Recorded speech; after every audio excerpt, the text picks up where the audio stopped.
Lowering the hoop will bring excitement to the women's game because more players would be able to dunk. That's the theory. That's the idea being introduced.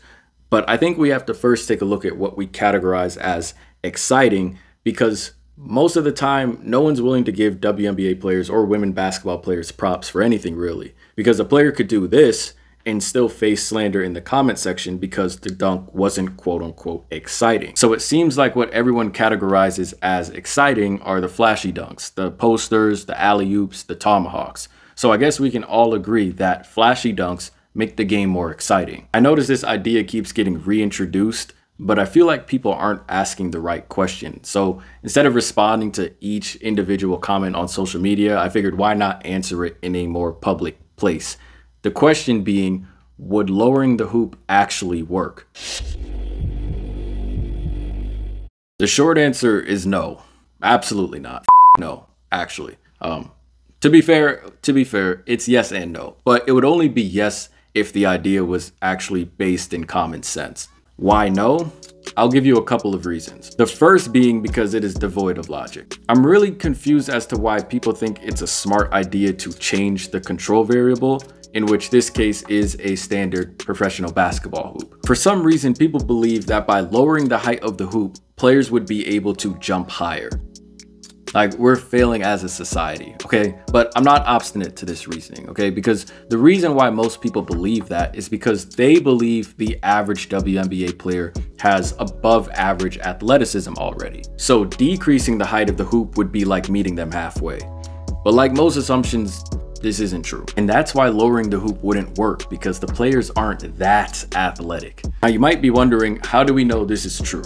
As a WNBA fan, just based off of the eye test, I could tell you this is true. But we're going to explain this further using a simple concept called math. And here we go. It's an actual formula that calculates how high you need to be able to jump in order to dunk. Your height multiplied by your standing reach added with your vertical equals your SRV, which is your standing reach vertical. We all know this commonly as your vert or your vertical. So when I say SRV, just think of this.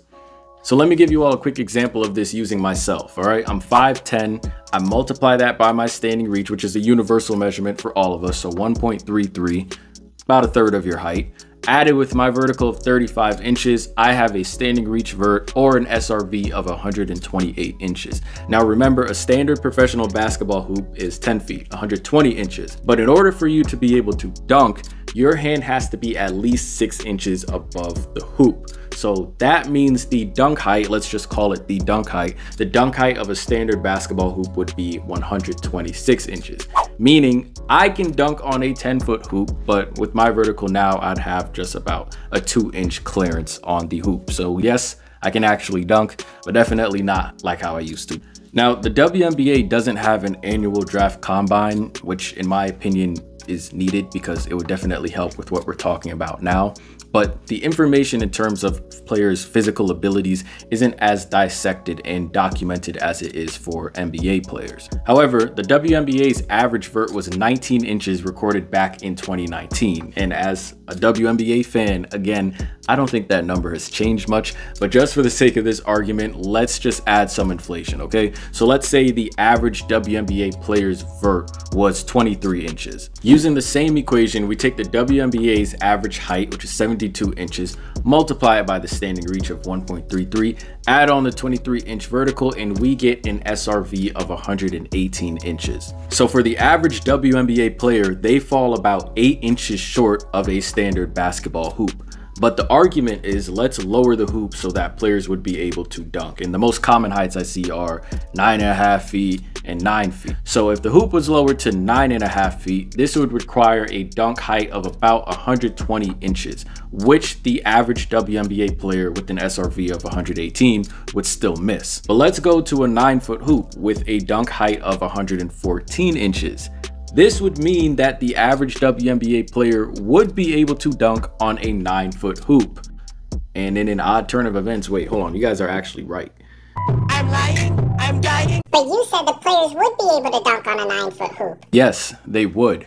But we said it's the flashy dunks that make the game more exciting. Even though the average player would be able to dunk on a 9-foot hoop, with only 4 inches of clearance, they'd be doing the same rim grazer dunks that they get shit for now, which is why I purposefully left out this part of the equation: clearance. Most of the flashy dunks we're so used to seeing in the NBA aren't just happening with a couple inches of clearance.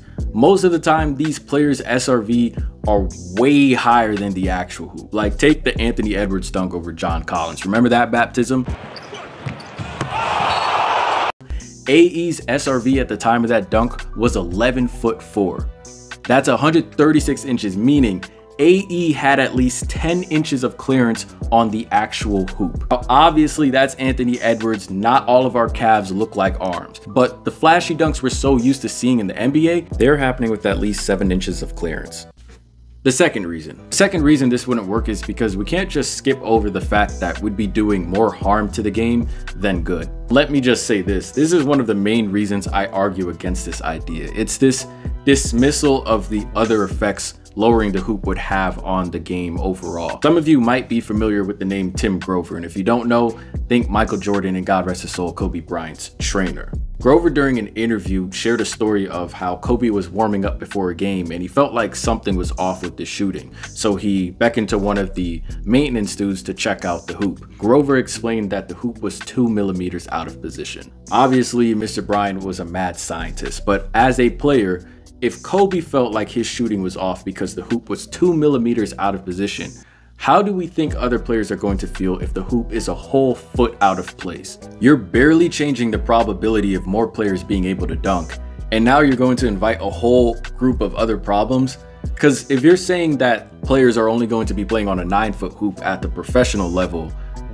that means you're asking the players to make a lifetime adjustment to their games, and that's just an unfair ask, because you're not just affecting dunking by lowering the hoop. Spatial awareness, dribbling, rebounding, shooting, depth perception, all gets fucked up as a result of this change. And this is why I say it's dumb to try and change the control variable. I think it makes sense to actually focus on something that can be changed and would benefit the game at the same time. You get where I'm going with this? Like, you catch my Tokyo drift? Jumping. Obviously, everyone isn't going to be able to jump like an Anthony Edwards or a Kiki Ariafin, but it's super weird to me why, when it comes to women's basketball, that training athleticism is straight up dismissed. Like, in no other women's sport do they do this. You don't see tennis players not working on their footwork or training their reflexes, and you don't see women's volleyball players not working on plyometrics. But for basketball, everyone believes that women don't jump high or can't jump high enough, so the hoop has to be lowered. And to me, that makes zero sense. Now, I know that people will say in women's volleyball, the net is lowered as well. And yes, that's true. But as their athletic standard keeps getting raised, you know what's going to end up happening to the net? The net's going to also be raised. Because it's not that players are too short or that the hoop is too high. It's the fact that athleticism is not being trained. There are players in the W right now that if they were working on dunking from middle school to high school to college, they would be throwing down easily at this point. We have to stop seeing dunking as something that women don't have the ability to do. As a matter of fact, we have to stop doing that in women's sports in general, right? Like, no one told you to move the tee box forward, and like, no one told you to lower the volleyball net. No one told you to make a Grand Slam match best of 3 sets. Because what's not talked about enough is how adding training wheels to some of these sports actually handicaps the growth of the woman athlete. Dunking isn't something that women just can't do. It's something that they're not training to do. And in my opinion, we all have a responsibility in changing that part of women's basketball, because as you can see, we got a bunch of people out here trying to change something that wouldn't even fix the actual problem. The reality is, most people contribute to this problem. If you're a girls basketball coach and you don't work on athleticism with your players starting at a young age, you're a part of it. If you're a parent and you're only lowering the hoop in your backyard just so your son can practice his dunks and not your daughter, you're a part of it. If you're a D1 strength and conditioning coach who got these players waking up ungodly hours of the morning to go run around the track when your team's average vert is 10 inches, you might be the problem.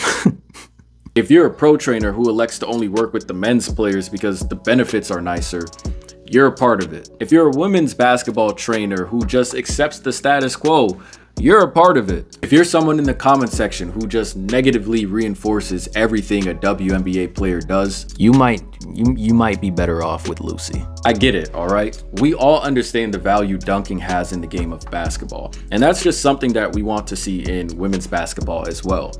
But we're not going to grow the WNBA or women's basketball to its fullest potential by cheating it. Lowering the hoop is an attempted shortcut to success. It's a solution based off of instant gratification. And the last time I checked, instant gratification doesn't take you to your goal, it takes you away from it. If you want to see more WNBA players dunking, start encouraging and helping players at any level to work towards it, and stop shitting on them when they actually do.